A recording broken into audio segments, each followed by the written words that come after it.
Oh, nice. Nice. Very nice. Awesome, beautiful. Wow, very pretty. Cool. Yeah.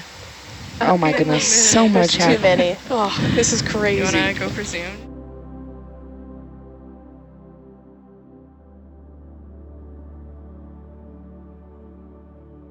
Ooh, look at this little guy. Looks like an isopod. That's a really hard zoom to Wow, maintain for that me, was, but oh, nice. Oh, nice. Wow, wow, wow. Oh my goodness. Probably Munopsid. I love its legs. Oh my gosh, so do I. It's going. Oh.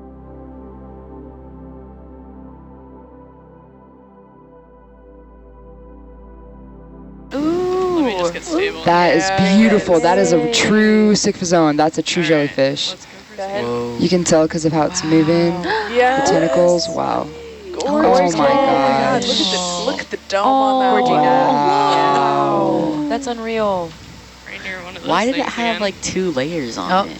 They have an epithelium, which is their outer layer. Then they have a mesoglia, which is this like inner like jelly like cavity. It's the same texture as your eyeball, called the mesoglia. Yep. And then they have the inner skin layer, and inside of that is the kind of like their stomach, where all their gonads are.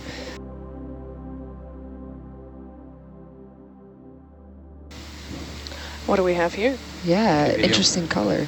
Very nice. So I haven't seen this color of an anemone before. It looks similar to the ones we saw that are very close to the sediment. And We'll go as tight as you want. Agreed. Those were white. we love cnidarians.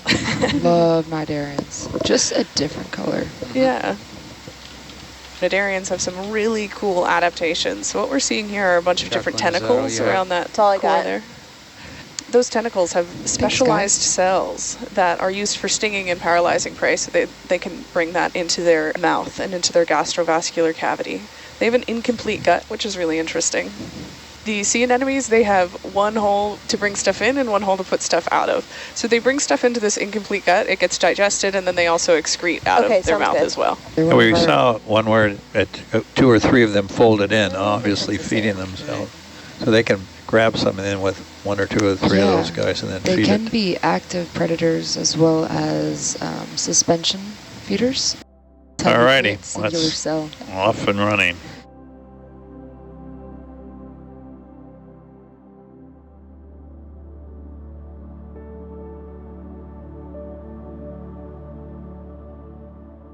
Ooh, that's an interesting one. A station of some sort. Cute Did you little have a partial, please? crustacean. Ooh, I like these. They have Oh a my goodness. Oh, It does have an ornament. Is that an anemone on top of it? it looks Not like uncommon. Oh my Creature. goodness. yeah. How adorable. Super cute. Oh my god. How cute. Wow. Just a minute. Very spindly legs, huh? Yeah. Parapagoros. Mhm. All right, on we go, I guess.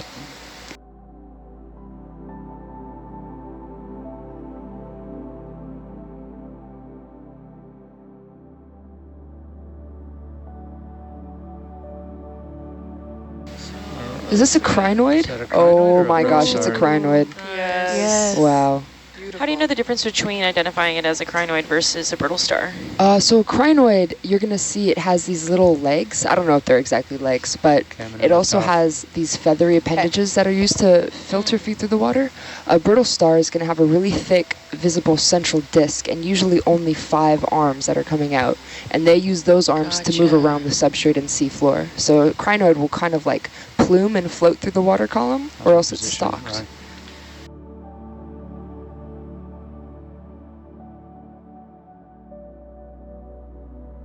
It looks like a brisingid. Brisingid is a type of sea star. Brisingid is an order, and then this looks like a Phragostera. So they're predators, carnivorous. Their mouths are on the bottom, and they have 2 stomachs, one to externally digest and one to eat while it's inside of it. So that's a brisingid. Oh, you Yeah. got a little other. And what's that sea called star again? on the other side. Brisingid, There? Brisingid. a Phragostera. Oh yeah, and then a little brittle star next to it. Good eyes. Oh. And they're different. You can tell. Look at the big central disc of the one on the left.